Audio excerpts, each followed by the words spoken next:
My dear friends and professionalist, I am Uday Singh advocate speak. ಇವತ್ತು ನಾನು ಇನ್ನೊಂದು ವಿಷಯವನ್ನು ತೆಗೆದುಕೊಂಡು ನಿಮ್ಮ ಮುಂದೆ ಬಂದಿದ್ದೀನಿ. ಇವತ್ತು ನಾನು ಆಯ್ಕೆ ಮಾಡ್ಕೊಂಡಿರ್ತಕ್ಕಂಥ ವಿಷಯ ಅಂತಂದ್ರೆ ಎ ಖಾತಾ, ಬಿ ಖಾತಾ ಮತ್ತು ಈ ಖಾತಾ ಆಸ್ತಿಗಳು ಎಂದರೇನು.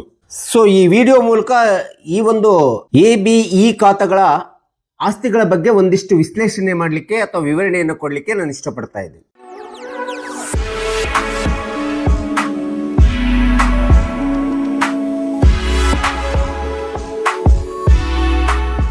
ವಿಶೇಷವಾಗಿ ಕರ್ನಾಟಕ ಸರ್ಕಾರ ಬೆಂಗಳೂರಿನಲ್ಲಿ ಬರತಕ್ಕಂಥ BBMP ಅಡಿಯಲ್ಲಿ ಬರತಕ್ಕಂಥ ಆಸ್ತಿಗಳ ನಿರ್ವಹಣೆ ಮಾಡಲಿಕ್ಕೋಸ್ಕರ ಮತ್ತು ತೆರಿಗೆಯನ್ನು ವಸೂಲಿ ಮಾಡಲಿಕ್ಕೋಸ್ಕರ ಎ ಖಾತಾ, ಬಿ ಖಾತಾ ಎಂಬತಕ್ಕಂಥ ಆಸ್ತಿಗಳನ್ನು ವಿಭಾಗ ಮಾಡಿದೆ. ಮತ್ತು ಈ ಖಾತಾವನ್ನು ಡಿಜಿಟಲೀಕರಣಗೊಳಿಸಲಿಕ್ಕೋಸ್ಕರ ಈ ಖಾತಾ ಅಥವಾ ಈ ಸ್ವತ್ತು ಎಂಬತಕ್ಕಂಥದ್ದನ್ನ ಒಂದು ವಿಧವಾದ ಆಸ್ತಿಯನ್ನಾಗಿ ವಿಂಗಡಣೆ ಮಾಡಿರ್ತಕ್ಕಂಥದ್ದನ್ನು ನಿಮ್ಗೆಲ್ಲರಿಗೂ ಸಹ ಗೊತ್ತಿರುವಂತ ಅಂಶ. ಹಾಗಾದ್ರೆ ಏನಿದು ಎ ಖಾತಾ ಮತ್ತು ಬಿ ಖಾತಾ ಆಸ್ತಿ? ವಿಶೇಷವಾಗಿ ಎ ಖಾತಾದಲ್ಲಿ ಬರ್ತಕ್ಕಂಥ ಯಾವುದೇ ಆಸ್ತಿಗಳು ಸಂಪೂರ್ಣವಾಗಿ ಕಾನೂನುಬದ್ಧವಾಗಿರ್ತದೆ. ಯಾವುದೇ ವಿಧವಾದಂಥ BBMP ರೂಲ್ಸ್ಗಳಿರ್ಬೋದು, CMC ರೂಲ್ಸ್ಗಳಿರ್ಬೋದು, ಟೌನ್ ಮುನ್ಸಿಪಾಲಿಟಿ ರೂಲ್ಸ್ಗಳಿರ್ಬೋದು ಅಥವಾ ಗ್ರಾಮ ಪಂಚಾಯತಿ ರೂಲ್ಸ್ಗಳನ್ನ ಯಾವುದೇ ವಿಧವಾಗಿ ಉಲ್ಲಂಘನೆ ಮಾಡದೆ ಕಾಯಿದೆ ಪ್ರಕಾರ, ಕಾನೂನು ಪ್ರಕಾರ ಇರುವಂತ ಆಸ್ತಿಗಳನ್ನ ನಾವು ಸಹಜವಾಗಿ ಎ ಖಾತಾ ಆಸ್ತಿ ಅಂತ ಹೇಳ್ತೀವಿ. ಇಂಥ ಒಂದು ಆಸ್ತಿಯ ಪ್ರಮಾಣ ಪತ್ರವನ್ನ ಬಹಳ ಸರಳವಾಗಿ, ಸುಲಭವಾಗಿ ಪಡ್ಕೊಳ್ಳಿಕ್ಕೆ ಸಾಧ್ಯತೆ ಇದೆ.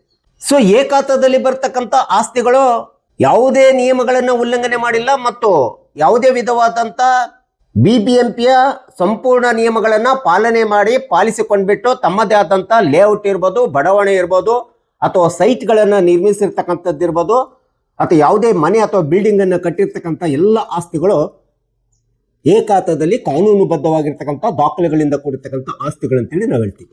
ಇಂಥ ಒಂದು ಆಸ್ತಿಯ ಕಾನೂನುಬದ್ಧವಾದಂಥ ದಾಖಲೆಗಳು ಹೊಂದಿದ್ದಾವೆ ಅಂತಂದ್ರೆ ಯಾವುದೇ ಒಂದು ಬಿಲ್ಡಿಂಗ್ ಕಟ್ಟಬೇಕಾದ್ರೆ ಪ್ಲಾನ್ ಅಪ್ರೂವಲ್ ಇರ್ಬೋದು, ಪ್ಲಾನ್ ಅಪ್ರೂವಲ್ ಅನ್ನ ಪಡ್ಕೊಂಡಿರ್ತಾರೆ, ಬಿಲ್ಡಿಂಗ್ ಕಂಪ್ಲೀಷನ್ ಸರ್ಟಿಫಿಕೇಟ್ ಇರ್ತದೆ, ಆಕ್ಯುಪೆನ್ಸಿ ಸರ್ಟಿಫಿಕೇಟ್ ಇರ್ತದೆ. ಈ ಎಲ್ಲ ದಾಖಲೆಗಳನ್ನ ಹೊಂದಿರತಕ್ಕಂಥ ಆಸ್ತಿಗಳು ಎ ಖಾತಾದ ಆಸ್ತಿ ಒಳಗಡೆ ಬರ್ತವೆ.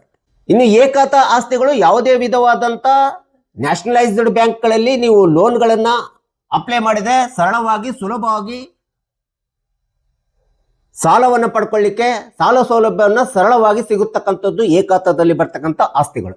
ಇನ್ನು ಎ ಖಾತಾದಲ್ಲಿ ಬರ್ತಕ್ಕಂಥ ಯಾವುದೇ ಆಸ್ತಿಗಳನ್ನ ನೀವು ಒಂದು ವೇಳೆ ಮಾರಾಟ ಮಾಡ್ತಕ್ಕಂಥದ್ದಾಗಲಿ, ವರ್ಗಾವಣೆ ಮಾಡ್ತಕ್ಕಂಥದ್ದಾಗಲಿ ಒಬ್ಬರಿಂದ ಇನ್ನೊಬ್ಬರಿಗೆ, ಇಂಥ ಒಂದು ಆಸ್ತಿಗಳನ್ನ ವರ್ಗಾವಣೆ ಮಾಡುವಂಥದ್ರಲ್ಲಿ ಯಾವುದೇ ವಿಧವಾದಂಥ ತೊಡಕುಗಳು, ಕಾನೂನು ತೊಡಕುಗಳು ಬರುವುದಿಲ್ಲ ಮತ್ತು ಸುಲಭವಾಗಿ, ಸರಳವಾಗಿ ಒಬ್ಬರಿಂದ ಇನ್ನೊಬ್ಬರಿಗೆ ಮಾರಾಟ ಮಾಡಬಹುದು ಮತ್ತು ವರ್ಗಾವಣೆ ಮಾಡತಕ್ಕಂಥದ್ದು ಸರಳವಾಗಿರ್ತದೆ ಕಾನೂನಿನಲ್ಲಿ, ಕಾಯಿದೆ ಒಳಗಡೆ. ಅಷ್ಟಲ್ಲದೆ ಎ ಖಾತಾದಲ್ಲಿ ಬರ್ತಕ್ಕಂಥ ಯಾವುದೇ ಆಸ್ತಿಗಳನ್ನು ತೆಗೆದುಕೊಳ್ಳಿ, ನಿಮಗೆ ಸರ್ಕಾರದಿಂದ ಸಿಗುವಂತ ಸೌಲಭ್ಯಗಳಾಗಿರ್ತಕ್ಕಂಥ ವಿದ್ಯುತ್ ಶಕ್ತಿ ಇರ್ಬೋದು, ನೀರು ಇರ್ಬೋದು, ರಸ್ತೆ ಇರ್ಬೋದು, ಸ್ಯಾನಿಟೇಷನ್ಸ್ ಇರ್ಬೋದು, ಇವೆಲ್ಲವುಗಳು ಬಹಳ ಸರಳವಾಗಿ, ಸುಲಭವಾಗಿ ಎಲ್ಲ ಸರ್ಕಾರದ ಸೌಲಭ್ಯಗಳು ಸಹಜವಾಗಿ ಸಿಗತಕ್ಕಂಥದ್ದನ್ನ, ಕಾನೂನುಬದ್ಧವಾಗಿ ಕೊಡ್ತಕ್ಕಂಥದ್ದನ್ನ ನಾವಿಲ್ಲಿ ನೋಡ್ತೀವಿ ಎ ಖಾತಾದಲ್ಲಿ ಬರ್ತಕ್ಕಂಥ ಆಸ್ತಿಗಳು. ಇದನ್ನ ನಾವು ಎ ಖಾತಾ ಆಸ್ತಿ ಅಂತೇಳಿ ಹೇಳ್ತೀವಿ. ಇನ್ನು ಬಿ ಖಾತಾದಲ್ಲಿ ಬರ್ತಕ್ಕಂಥ ಆಸ್ತಿಗಳು ಅರೆ ಕಾನೂನುಗಳನ್ನ, ಅರೆ ಸಕ್ರಮವಾಗಿರ್ತಕ್ಕಂಥ ಆಸ್ತಿಗಳಾಗಿರ್ತವೆ. ಕಾನೂನುಗಳನ್ನು ಸಂಪೂರ್ಣ ಪಾಲನೆಯನ್ನು ಮಾಡಿರೋದಿಲ್ಲ ಅಥವಾ ಉಲ್ಲಂಘನೆಯನ್ನು ಸಹ ಮಾಡಿರೋದಿಲ್ಲ ಎಂಬತಕ್ಕಂಥ ವ್ಯವಸ್ಥೆ ಒಳಗಡೆ ಅರೆ ಸಕ್ರಮವಾಗಿರ್ತಕ್ಕಂಥ ಆಸ್ತಿಗಳು ಬಿ ಖಾತಾ. ಅಂದ್ರೆ BBMP ಕಾನೂನುಗಳು ಇರ್ಬೋದು, CMC ಕಾನೂನುಗಳು, ಕಾನೂನು ಕಾಯ್ದೆಗಳು ಇರ್ಬೋದು, ಇವುಗಳನ್ನ ಉಲ್ಲಂಘನೆ ಮಾಡಿಬಿಟ್ಟು ಯಾವುದೇ ಕೃಷಿ ಭೂಮಿಯನ್ನ ಪೂರ್ವಭಾವಿ ಒಪ್ಪಿಗೆ ಇಲ್ಲದೆ ಸಂಬಂಧಪಟ್ಟಂತ ಸ್ಥಳೀಯ ಸಂಸ್ಥೆಯ ಪ್ರಾಧಿಕಾರ ಅಥವಾ ಸ್ಥಳೀಯ ಸಂಸ್ಥೆ ಒಪ್ಪಿಗೆ ಇಲ್ಲದೆ ಲೇಔಟ್ಗಳನ್ನು ನಿರ್ಮಾಣ ಮಾಡತಕ್ಕಂಥದ್ದು, ಸೈಟ್ಗಳನ್ನ ನಿರ್ಮಾಣ ಮಾಡತಕ್ಕಂಥದ್ದು ಅಥವಾ ಯಾವುದೇ ಬಡಾವಣೆಗಳನ್ನ ನಿರ್ಮಾಣ ಮಾಡತಕ್ಕಂಥದ್ದು ಏನಿದೆಲ್ಲ, ಈ ಎಲ್ಲ ಆಸ್ತಿಗಳು ಕಾನೂನನ್ನು ಉಲ್ಲಂಘನೆ ಮಾಡಿಬಿಟ್ಟು ನಿರ್ಮಾಣ ಬರ್ತಕ್ಕಂಥ ಆಸ್ತಿಗಳನ್ನ ನಾವು ಬಿ ಖಾತಾ ಆಸ್ತಿಗಳಂತೇಳಿ ಸರ್ಕಾರ ವಿಭಜನೆ ಮಾಡಿದೆ, ವಿಂಗಡಣೆ ಮಾಡಿದೆ.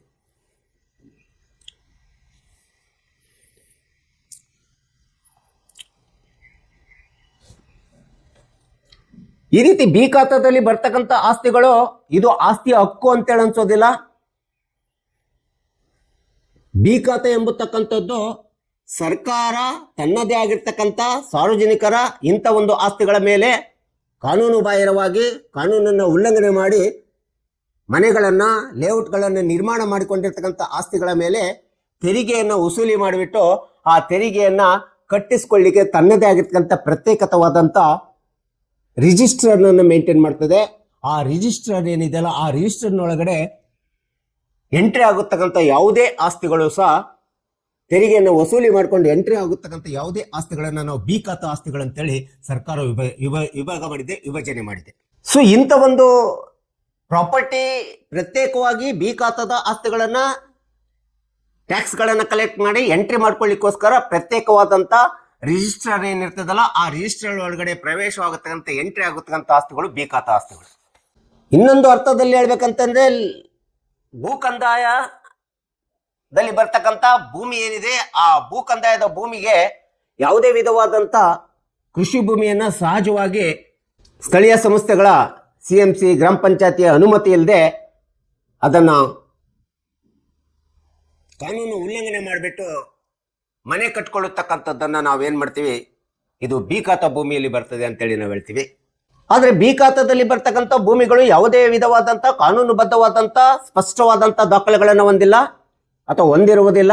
ಆದರೂ ಸರ್ಕಾರ ಇಂಥ ಒಂದು ಬಿ ಖಾತಾದಲ್ಲಿ ಬರ್ತಕ್ಕಂಥ ಆಸ್ತಿಗಳ ಮೇಲೆ ಏನು ತನ್ನದೇ ಆಗಿರ್ತಕ್ಕಂಥ ತೆರಿಗೆಯನ್ನು ವಸೂಲಿ ಮಾಡ್ತಿರ್ತದೆ, ಆ ತೆರಿಗೆ ಕಟ್ಟಿದ್ದಾರೆ ಎಂಬತಕ್ಕಂಥದ್ದು ಸಾಕ್ಷಿ ಮಾತ್ರ ಬಿ ಖಾತಾ ಆಸ್ತಿಗೆ ಇರ್ತದೆ. ಸೊ ಈ ಬಿ ಖಾತಾದಲ್ಲಿ ಬರ್ತಕ್ಕಂಥ ಆಸ್ತಿಗಳಿಗೆ ಸರ್ಕಾರವು ಕೆಲವೊಂದು ಷರತ್ತುಗಳನ್ನ ವಿಧಿಸಿದೆ ಅಥವಾ ನಿಯಮಗಳನ್ನು ವಿಧಿಸಿದೆ. ಆ ಷರತ್ತು ಮತ್ತು ನಿಯಮಗಳನ್ನ ಅನುಕರಣೆ ಮಾಡಬೇಕಾಗುತ್ತೆ. ಆ ಒಂದು ಷರತ್ತುಗಳಿಗೆ ಒಳಪಟ್ಟು ಬಿ ಖಾತಾ ಎಂಟ್ರಿ ರಿಜಿಸ್ಟರ್ ಅನ್ನ ಮೇಂಟೈನ್ ಮಾಡ್ತಾ ಇರ್ತಕ್ಕಂಥದ್ದು ನಾವು ನೋಡ್ತೀವಿ. TMC ಅಲ್ಲಿ ಇರ್ಬೋದು, CMC ಅಲ್ಲಿ ಇರ್ಬೋದು, BBMP ಅಲ್ಲಿ ಇರ್ಬೋದು, ಗ್ರಾಮ ಪಂಚಾಯತಿಗಳಲ್ಲಿ ಇರ್ಬೋದು. ವಿಶೇಷವಾಗಿ ಬಿ ಖಾತಾದಲ್ಲಿ ಬರ್ತಕ್ಕಂಥ ಆಸ್ತಿಗಳ ಮೇಲೆ ಯಾವುದೇ ವಿಧವಾದಂಥ ನ್ಯಾಷನಲೈಸ್ಡ್ ಬ್ಯಾಂಕ್ಗಳಲ್ಲಿ ಸಾಲ ಸೌಲಭ್ಯ ಸಿಗದೇ ಇರ್ತಕ್ಕಂಥದ್ದನ್ನ ನಾವು ಕಾಣ್ತಾ ಇದ್ದೀವಿ.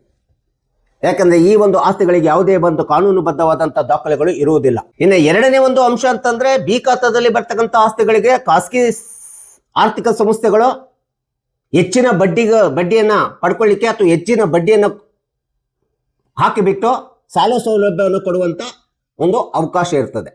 ಅದು ಬಡ್ಡಿಗಾಸಿಗಾಗಿ ಬಡ್ಡಿಯನ್ನು ಪಡ್ಕೊಳ್ಳಿಕ್ಕೋಸ್ಕರ. ಇನ್ನು ಈ ಒಂದು ಆಸ್ತಿಗಳ ಮೇಲೆ ಯಾವುದೇ ವಿಧವಾದಂತಹ ಟ್ರೇಡ್ ಲೈಸೆನ್ಸ್ ಇರೋದಿಲ್ಲ, ಬಿಲ್ಡಿಂಗ್ ಪ್ಲಾನ್ ಅಪ್ರೂವಲ್ ಇರೋದಿಲ್ಲ, ಆಕ್ಯುಪೆನ್ಸಿ ಸರ್ಟಿಫಿಕೇಟ್ ಇರೋದಿಲ್ಲ, ಯಾವುದೇ ಬಿಲ್ಡಿಂಗಿನ ಕನ್ಸ್ಟ್ರಕ್ಷನ್ ಮಾಡ್ಲಿಕ್ಕೆ ಪರ್ಮಿಷನ್ ಕೂಡ ಸಿಗೋದಿಲ್ಲ.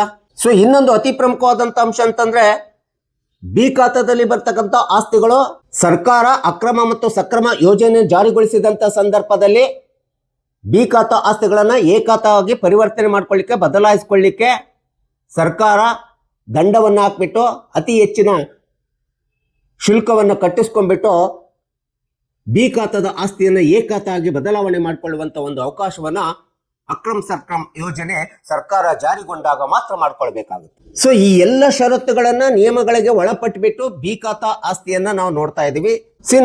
ಇನ್ನೊಂದು ಅತಿ ವಿಧವಾಗಿರ್ತಕ್ಕಂಥ ಪ್ರಮುಖವಾದಂತ ಆಸ್ತಿ ಅಂತಂದ್ರೆ ಈ ಸ್ವತ್ತು ಅಥವಾ ಈ ಖಾತಾ ಆಸ್ತಿ ಅಂತೇಳಿ ನಾವು ಕರಿತೀವಿ. ಇದನ್ನ ಡಿಜಿಟಲೈಸ್ಡ್ ಪ್ರಾಪರ್ಟಿ ಅಥವಾ ಎಲೆಕ್ಟ್ರಾನಿಕ್ ಬೇಸ್ಡ್ ಪ್ರಾಪರ್ಟಿ ಅಂತೇಳಿ ನಾವು ಕರಿತೀವಿ.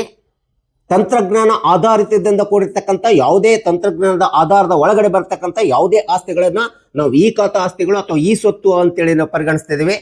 ಈ ಖಾತಾ ಆಸ್ತಿ ಎಂಬತಕ್ಕಂಥದ್ದು ಎ ಮತ್ತು ಬಿ ಖಾತಾ ಆಸ್ತಿಗಳನ್ನ ಡಿಜಿಟಲೈಸ್ಡ್ ಬೇಸ್ಡ್ ಮಾಡ್ತಕ್ಕಂಥದ್ದು ಅಥವಾ ತಂತ್ರಜ್ಞಾನದ ಪ್ರಕ್ರಿಯೆಯಲ್ಲಿ ಒಳಪಡಿಸ್ಬಿಟ್ಟು ಆ ಒಂದು ತಂತ್ರಜ್ಞಾನ ರೂಪದಲ್ಲಿ ಬದಲಾಯಿಸತಕ್ಕಂಥದ್ದೇನಿದೆಲ್ಲ ಇದನ್ನ ನಾವು ಈ ಖಾತಾ ಅಂತೇಳಿ ನಾವು ಕರಿತಾ ಇದೀವಿ.